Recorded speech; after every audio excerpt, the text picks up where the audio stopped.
Jambi. Nekana lu kontanto. Aketa seo kubati. Waaye li ma njëkk a def mooy dina read dara si angale ba pare lapatoo ko si olof den si soose. Abe me itandila wale mu kibaro babulu abaridla in English nimbo again sina sauna local language. Members of the press, distinguished coalition partners, His Excellency Lord Mayor Talib Bensouda, fellow Gambians, I stand before you today on together we win.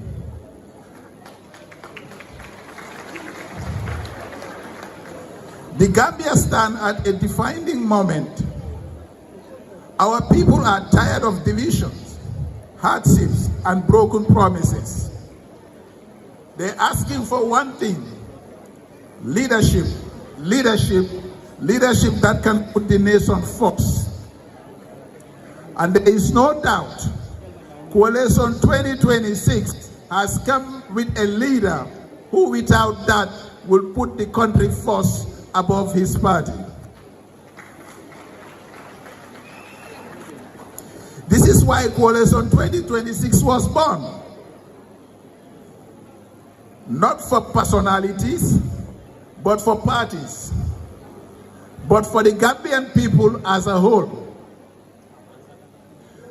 We, the farmers, the teachers, the youths, the women, civil servants, business owners, who decided that enough is enough. We have decided that we will no longer allow personal ambitions to destroy our national interests. Coalition 2026 is to unite the Gambians. Coalition 2026 is a project, and there is no doubt the project leader is His Excellency Lord Mayor Talib Bensouda. Coalition 2026 is to unite the parties, the movements, all political stakeholders to make sure we have change that we are all yearning for. Coalition 2026 is a generational change. That's why we have the leadership of Lord Mayor Talib Bensouda.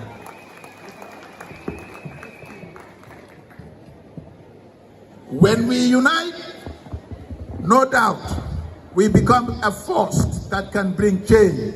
And come 5th December, inshallah, Gambia is going to have a new government under the Coalition 2026.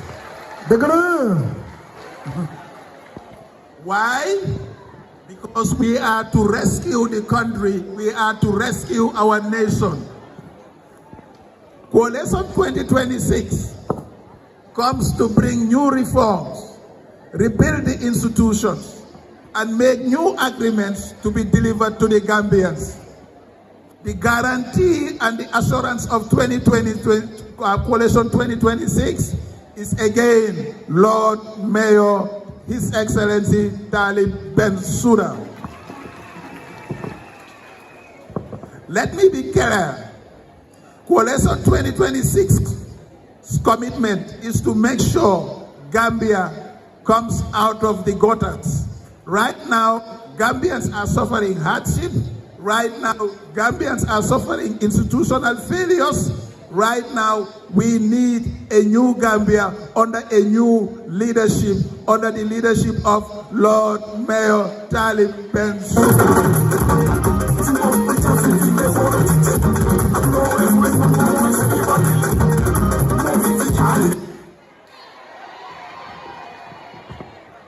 DJ, watch it out.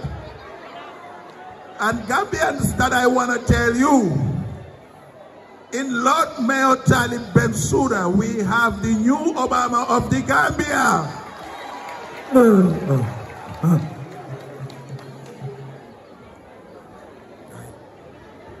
Therefore, we will not We will not accept anybody to distract us.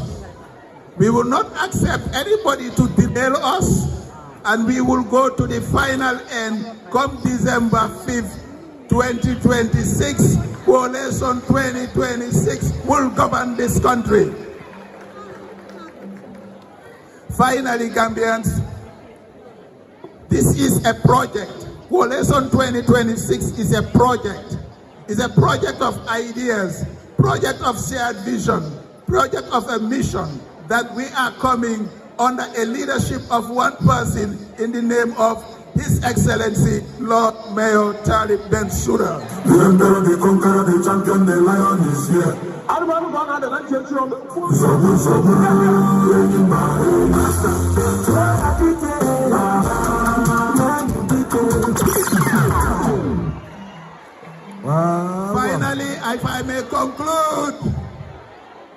Finally, if I may conclude, united we stand, united we win, and united we will rescue this country. In the leadership, under the leadership of one person, Lord Mayor Talib Bensouda.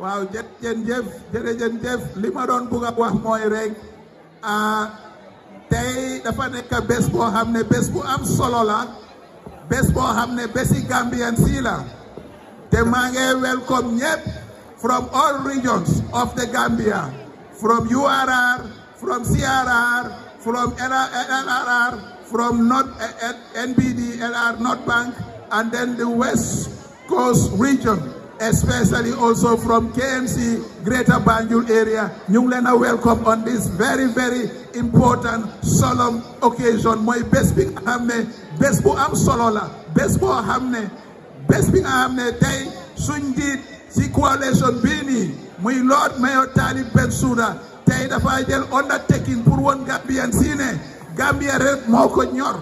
Dañ war a génnee Gambia si gota bi mu nekk nii te inshallah comme 5 December 2026 dinañ am a new president in the person of Lord Mayor Talib Bensouda.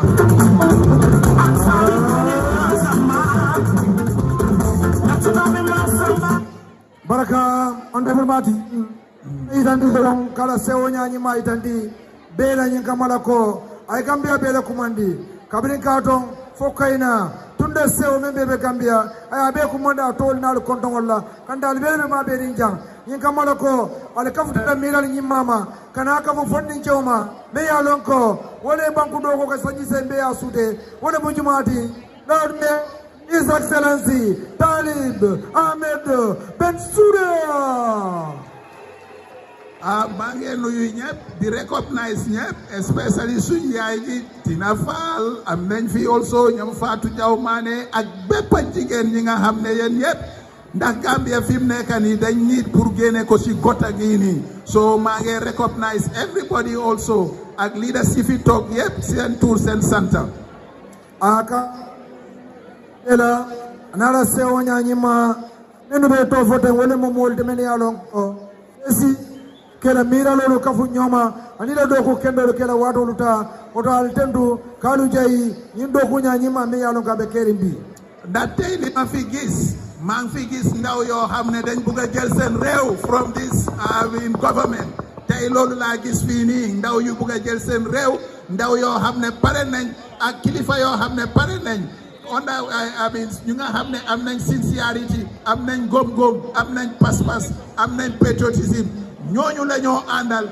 with this project under the leadership of Lord Mayor His Excellency Talib Bensouda. Akame itani wala mwenyindi ko bi asewo tabake kan sifa jaman wala jejang kabini mol men yalon ko civil servant sol men yalon ko ibulolu be man sakunda do ko kono bari wo be nyawnya ye bulolu tuje kana ma be janyin kamala ko banku kano kama kilimba ya kama ka banko bondi ka londe siloka ka dunde mobulu me yalon ko president kuto me yalon ko aka foku aka keku aka tuku wala mujumati Talib Ahmed Bensouda Bepare nyunge yoka purwane coalition B is very different from other coalitions. Nikte. Abe lanyi nako nyi sama fani leson for the defender siolo. Gis ngeen tay si coalition ko xamne mu ngay ñew pour make sure ne dina sign documents taxawa Gambian si wolen ne li daf ko ñor li la mo do so ñu ñewat ci boti naate mo ta Lord Talib and Suda dañ ko denka dina ko taxal yoon te ñun dinañ liggéey ak moom pour make sure Gambia génn ci guta gi nekk ni Iwa yow dëgg la akama itane wala mo ñindi ko mo le kafuta ñoma kela mino lo kafu ñoma kela ngani yo kafu ñoma kanaka ka kilimba kilimoti ka kafu ñoma nyin kamala ko ka Gambia sika kala lo me o Talib amen be Suda bulo kono ka do kunya nyima ke banko nyin kam kilimba ya kam mafara. Finally, mange acknowledge also my brother Usman Gajibo ko hamne dega ku farula si yafi rewam borom ham ñoo tas. Lawyer Lamin J. Dabo of the National Unity Party, Mr. Ibrahim Mane of AIP, Her Excellency Fatou Jaw Mane, Her Excellency Tina Fall, members of the press, my fellow Gambians. Today I accept the responsibility of serving as flag bearer of 2026 with humility and determination. This moment is bigger than any individual. It is bigger than any political party or movement. It is about the future of the Gambia. And increasingly, we are seeing something very important. Young Gambians and women are becoming a powerful part of the growing support for this coalition. They are not supporting us simply because of political slogans. They are supporting the idea that our politics can produce better results for ordinary people. We must be honest about the reality facing Gambia. Inflation was still 7% in July of 2026, while food prices have risen substantially over the longer term. The latest official household survey puts national poverty at 53.4%, meaning 1 in every Gambians are poor. Food security is affecting 24% of the population, meaning 1 in every 4 Gambians you meet on a daily basis has not had a meal. These are numbers, they are not just statistics. They represent families making difficult choices.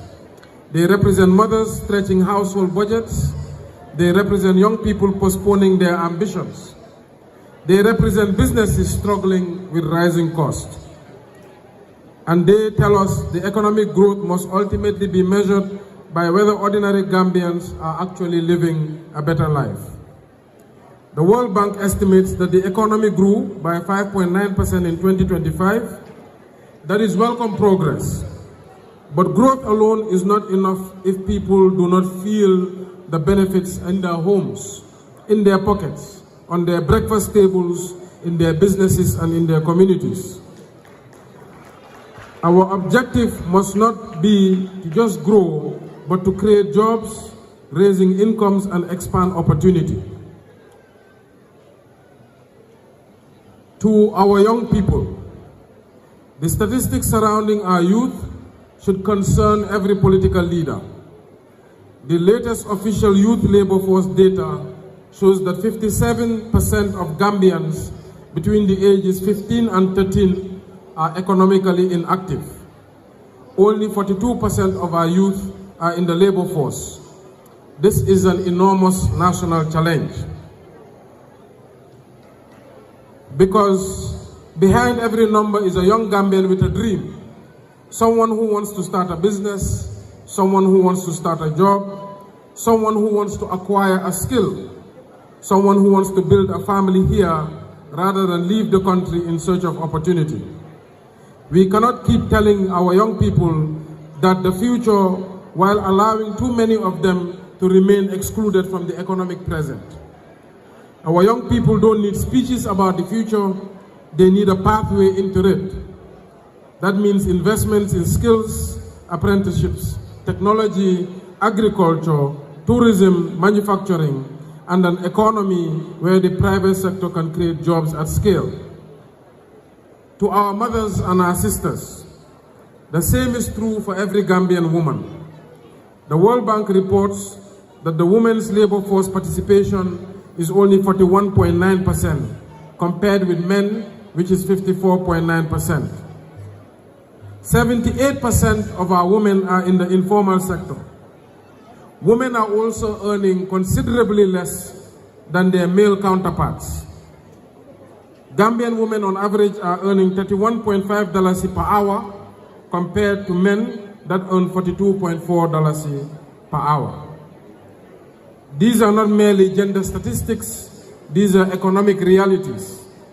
If half our population cannot participate fully in the economy, the Gambia cannot reach its full potential. Our women need greater access to finance, they need land, they need markets, they need skills, childcare and technology. And we must recognize the enormous economic contribution already being made by the women, traders, farmers, entrepreneurs and professionals. When Gambian women prosper, households prosper. When households prosper, communities prosper. And when communities prosper, the Gambia prospers.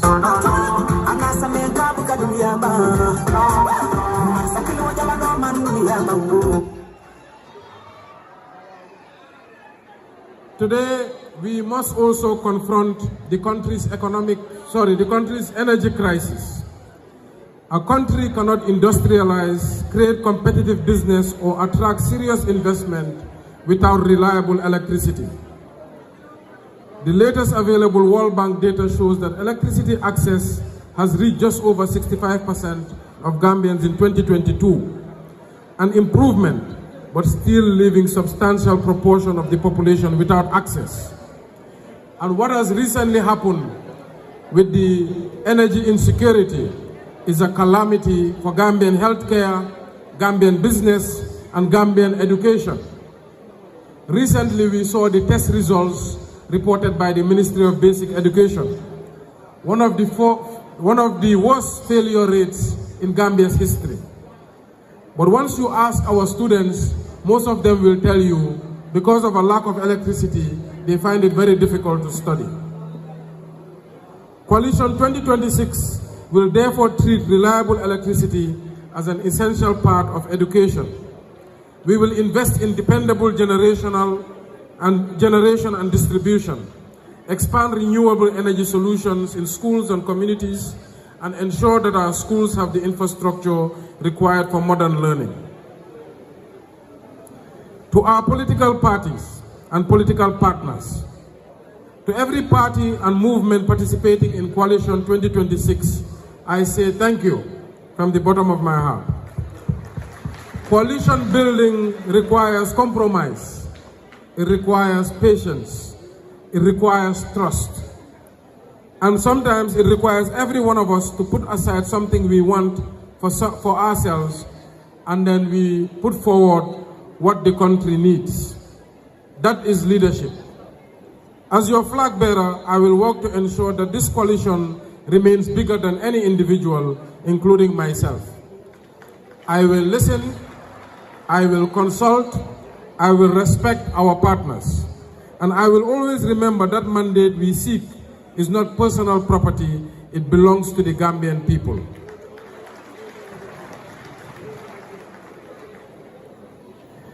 The choice before us. The 2026 election is therefore about more than changing one government for another. It is about deciding what kind of Gambia we want to build. A Gambia where economic growth creates opportunity, a Gambia where electricity powers businesses and homes reliably, a Gambia where women participate fully in the economy, a Gambia where young people can build successful lives at home, a Gambia where citizens feel safe, a Gambia where government is accountable to the people, a Gambia we deserve. My fellow Gambians, I do not promise that every problem will disappear overnight. I promise something more important. We will confront the problems honestly. We will set measurable goals. We will demand accountability, and we will judge government not by speeches, but by results. This is why I accept the responsibility of leading Coalition 2026, not for personal glory, not for revenge, but because I believe deeply in the capacity of the Gambian people to build something better. Let us bring our country together.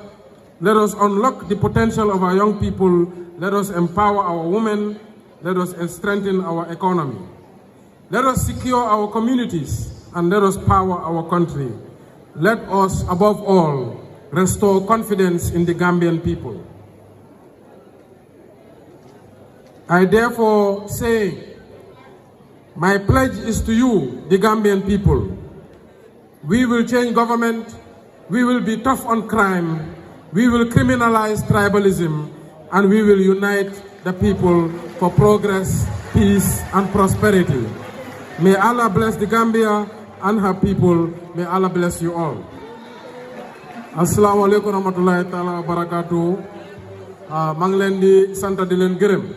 Waalaikum salam warahmatullahi ta'ala wabarakatuh. Aku abe tentur nyanyi madi dalula ni kontondiro. Mange santa ñep di gërëm ñep. Ay be tentu ay be jay fana. Di gërëm suñ coalition partners yi ak seen njiit yi yépp. Ako ay tentur nyanyi madi coalition partners sola anda ñata ka ñimalu. Di gërëm supporter yu fi teew. Ay supporter sol fana be tentu men ma be ta jam. Tey Gambia am na result. Ako bi Gambia result to sotla bi. Coalition bi mooy game over Adama Barrow.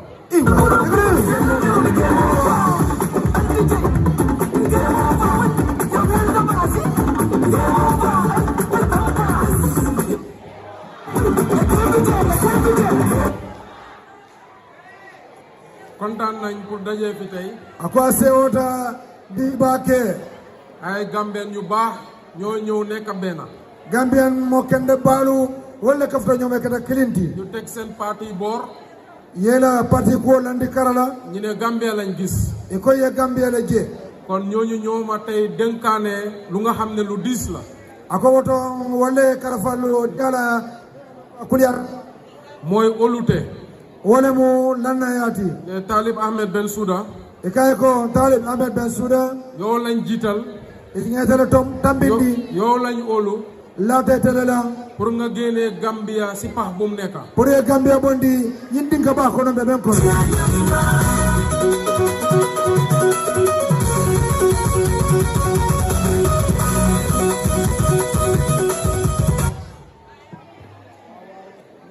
olute boobu. Wala na yañi. duma ko caaxaane. Akate wo fi ala mu me. ba pare naa mutal lan la laahit lan la promise. Ako foka pare bala la hidolu timan la ni mana yato. mooy pour génnee crime biir Gambia. Wala mu ñi histoire bambalo ka bam banko ka. reyante bu bari bi. ñi mo fa bambalo. sàcca bu bari bi. Ani ñi suñar bambalo. man may seen champion. Ako a téléphone mun na champion party. benn criminal. Ako hani criminal killing. du am safe haven in the Gambia. Ako hani criminal killing. Amari ta kayra sotla. Sako se arjana sotla Gambia banko. nañ xeex crime si koñ yi. Ako kabri ko to cramol bang. nañ xeex crime si community yi. Abe cramol cele la kabri ko nyoto fo mo jama kono ba. nañ xeex crime ci institution yi. Anda ba cele le fo do ku bundal to tari. ba pare luy tribalism. Ako memo si fatam fansoti. si fotam fanso di xaajale nit ñi. Ako kabul tala si fatam fanso kono. dañ koo def a prosecutable criminal offense. Degalul. Ako be luwa kola wala lata woto mo moy oke. Kiti kola wala bela kunna tola. an lu nga xam ne mooy corruption. Ani me yalo ko la mu corruption di tapale ya. mooy jël yaakaari askan bi. Wala mo ka jamala jiki bunda fengota. dugal ko sa poos nga koo dundee yow ak sa njaboot. Ite ta o kera poso ko ite ni le timbal ka balu wala. loolu duñ ko tolerate in coalition 2026 government. Ako 2026 coalition government no ita sonna wala andu ite d'accord la wala fana. ba pare dañoo am programme.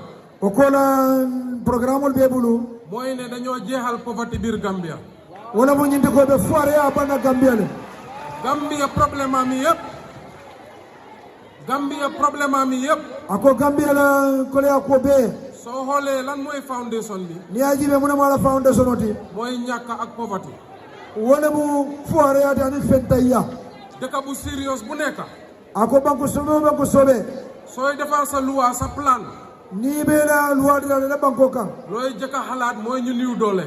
e kam men folo mina wala mu semben tangol ti da ngaa defal programme pour jeexal poverty sa dëkk. ako ka programme ol dala men be foire ya banne la banko kan kon coalition 2026 dafa set agenda. ako woto 2026 coalition on agenda la nata mooy balaa di 2 term limit jee ako jandi ngalo 2 time o be banna ba doola du nekkaat biir Gambia. iwande deglu ako woto momo faro de Gambia be bola Gambia bo par fare abana Gambia man xam naa si dara. ako ate ay silo sudo wala la kulo woto le 10 years maa ngi nekk mayor KMC. ako sanyi tang abe meo ya la KMC suma personal assistant mu ngi fi Sanjali. ako ala personal assistant o be nya sanjal kanyi bijam amul bés buy door ba jee ako lumo tilono na mamo fatiro e boy ay single mothers duñ dugga si office bi di joytu luwaas. ba manna me ya lon ko ba dimo la luwas ko wosi amul bés buy door ba jee tilo buga mo fay boy ay student duñ dugga si office bi di joytu scholarship. karam munda dino manna kana scholarship kumbo ya amul bés buy door ba jee tilo buga boy fay boy du am ñu feebar ñuy dugga di ut lu ñoo fajoo. sasa to manna ya ka fay ko ma ko ben jaara la menna Gambia dafa mel ni yaram màgget. ako Gambia kam ndako bala jaato men ko tota xool laal rek mi ngee métti. iway deglu ako dawda ma do abela ka dimi kon government officially ako woto man sakunda do kulalu nit ñaa ngee ñaxa ako molbe taro ko sala si marché yi e men ya lon ko tilubu si tool yi kunkol to bam si atelier yi atelier to bam si carpentry shop yi kapintere sopol to si bam welding shop yi sopol to tari si géej bi bal to bam ñuy fay seen naamo yi ibele namo jola ngeen di jël naamo yooyu atol kaw namol ta di jënd moto yu seer ale moto daja wol fay san seen boppa padiyam bu bari ani padiye mo tama bambalo di tukki di toppatoo seen boppa ak seen waajur akon dum fana kal fanna fa wala na la dimbayalu loolu duñ ko nangu si coalition 2026 government. ako 2026 coalition government to sonna wala xaalis boobu dañ koo delloo si askan bi. ako mo jama la ko do ba murni le kanne ñu defar affordable housing. ako ka affordable household law mooy kër yu nga xam ne luwaas bi ku ko wax nit na mun a dugg ci boppam bi. ako woto momo yalla ko luwasi ko to fula faydu mo kono mooy xaalis boobu nañ ko invest si tool yi. ako ko do madu na kunkol kuna comme benn xale lu ma wax Saba Sanjal. ako comme fonni ke kile men fonna mitin la Saba Sanjal mi ne Talib yéen politiciens yi. aka Talib atal politicien olu da ngeen dee wax nit ñi grow what you eat what you grow. alka fo mo ne ko nga fendo ku be ben do mo wala nga fendo mo ñu do wax nit ñi ñu dem si tool yi. alta fo mo ne nga da kunkoto mi ne wante wallahi Talib. aka bar wallahi Talib su nekkoon ne suñ bàyyi. aka nataram fañolu ñi ngay liggéey si tool yi. ika do ko kunkoto ñu mun see samp kër. ika kota lo no ñu mun kono see jënd moto. ika moto sanno je mun a fay suñ school fees yi. ika na school fees or jo ñu mun si tekki. in fomba kana la je kon jarul ngeen wax kenn mu dem si tool bi. ako wota manje na to le fo mo ta ñooy kunkoto jógal suñ boppa xëy suba teel. ako fa wala be wula so manda juno ñu dem béy ji. nga ta senora kon soo lee buggee Gambien ñu dem si tool yi. ako to ni ko kambe ko ta kunkoto defar leen agricultural woto sector. agriculture de membe chekula dëkk bu dem kanam. woto banko men dala ñaato béykat yi ñoo dee nekk millionnaire yi. ako Sénégal le kaka o banko fanka malut kon food security dañ koo jeexal biir Gambia. ako woto konko mbo bana Gambia le am nañ agricultural expert yi am bakkan si ako ma coalition. agriculture expert o soto kono ñaata banna tey ñi ngi am docteur Gajigo. docteur Gadjigo ñol bijang ñi ngi am docteur Sidadi Yafa. docteur Siladi Yafa ñol bijang kon coalition 2026 manqué wut dara. ako woto 2012 coalition 2026 wota mam manke fenna fu ma mujjee waxee aka wala kuma labangol to mooy courant bu ñoo fees nii. wala mo courant men ka joten dafa mel ni sécurité bi. aka ka munta ko security président Adama Barrow bu ñu ko falee 2016. ako Adama Barrow kabiri nga tombo 2016 moom dafa def lu yomba. ako wo ay kusonaari ngoke pour muy win élection. fo pour ka élection o gagné wante defut liggéey bu mu war a def pour Gambia mun a dëgër. dëgg bala man do ko ke membe Gambia balo di def kamba be Gambia tankandi bu mu ñëwee 2016. kabira nata 2016 mu gis ne courant problème la Gambia. a jego courant ko mu problème o di Gambia mu daw si président Macky Sall. abota Macky Sall ya mi ne dimbale ma si courant. kay ma ko courant ko courant yi Gambia yëpp léegi ñu ngi ko liggéey Sénégal ako Gambia courant be tout Gambia do ko Sénégal kon léegi aduna change na ako sa dunia falinta Sénégal am nañ seen jafe-jafe boppa Sénégal ye fa su ko ya ko soro kon courant yi Sénégal moo nekk di des Sénégal moo tax tey ñun amuñ courant ako Sénégal ko kene ina courant ke la mo fo na nafala wala ñu ndol ko courant soro mënuloo jël lu tollu comme ça courant yi dëkka ako ila même mun ta ko ila banko courant fu nga xam ne ñawkat yi loolu lañ yaakaar mais ya lon ko jigita karal la lu la lopitaan yi loolu lañ yaakaar lopitaan be jigire wolel la jigéen yi marché yi loolu lañ yaakaar musol be marché be jigire o courant l'école yi loolu lañ yaakaar alu dimbal be la jigire wolel moo mun na bugga Sénégal ila to Sénégal na ñawña moo mun na bokk ak sa dëkkandoor ini si ñoy den ta ñawña kenn du jël lu nga xam ne sa wargal la sa responsabilité la nga jox ko sa dëkkandoor mo bu ngeen maral fewta wala da ñanto kawo siga kawo di sijo la parce que tey ñooñu am nañ jafe-jafe kadu bi wol fana ne ko ya ko soto balaa ñu toppatoo Gambie seen bopp la ñoo jëkk a te toppatoo di be Gambie topoto la ibe fa ngona topoto la folo soo gisee tey crime bi bari reyante bi bari ni aje bi mo fasiyata ko leata président Barrow dafa jël suñ sécurité bi yépp Sénégal ay président Barrow na kantar bunda beleta mu bàyyee ko économique aya bedu économique bolu moom sécurité am sax moom personnel sécurité am ako ana fongola kantar lalu fongolu daf ko jël mu bàyyee ko économique ayo be butu économique le bulu doomi Gambien ñoo mun a sikiyoo Gambia ba mut iwa deglu ako Gambia di wala se Gambia kantaro fa timma soldat yi Gambia ako Gambia sojarolu police yi Gambia Gambia police olu kan taxut leen liggéey ako si àdduna yëpp ndai ako mo man tabi wala do kula suñ leen joxoon luñ soxla ako ni nga fendi le solo da menna mooy salary bu doy wala mu salary men timmata mooy motivation bu doy ako wala men timmata mooy working tools wala mu do ko jorowolu wallahi Gambia will be the safest country in the world deglu ako Gambia be kala banku tangaro de dunia ko kon président Barrow dafa dem mu outsource security of the Gambia ako bari président Barrow ye Gambia la sojaro la nafa kul mo de ka sama coalition 2026 su ñëwee ako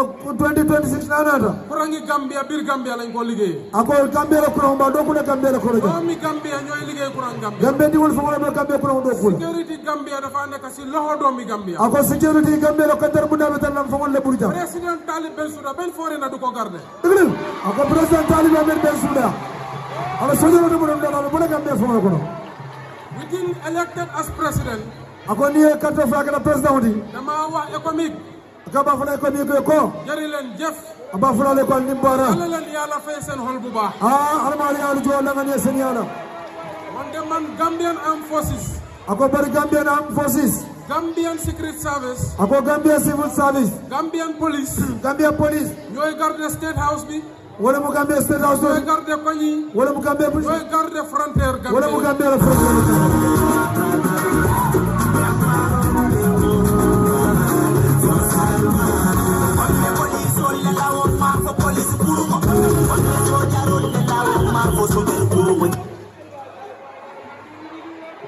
su ma waxee tamit akabe me itandi la ko take mooy njiit wala mu ñaaton ko da ngaa mut njiit ika ñaaton ko ya timmandile su crisis amee sa dëkk nin ko ya ko so ta crisis su reyante amee sa dëkk mo fa so te la banko kan su jafe-jafe amee sa dëkk ko ya so te la banko kan da ngaa génn nga masawu nit ñi ika fundile ka mo hakko dani da ngaa génn nga réaction nit ñi fundile ya mo la jiko bambandi nga wax leen yan xalaat nga am foye ko te mo na miral soto ñu xam ne seen président yëg na leen isalon ko Allah président ya kala mutale wante Gambia du métti ba métti bari Gambia ka mutale ko na du am jafe-jafe ba métti aka ko la ko so fay dimi nga gis président Barrow mu gën a télé muy adresse Gambian deglu ako Gambia banko kanjang ni mo fa be mekeri ni suñara be mekeri ni isansi banko ni ko be mekeri ita président Barrow jera ay fundi ay diamu ata be derin tek leadership ako ñaaton kaya du yëfi teg foundation stone rek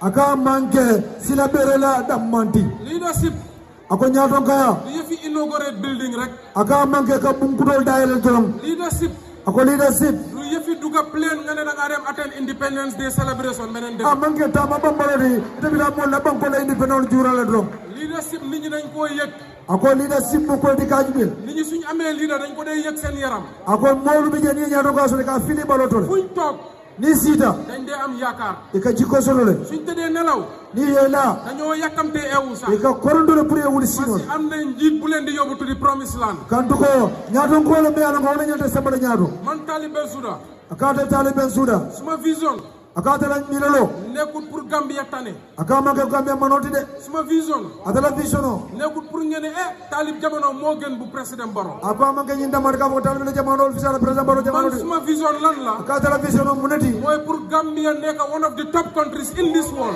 Emperor, the conqueror, the champion, the lion is here. akatala visiono muneti wala ko Gambia ke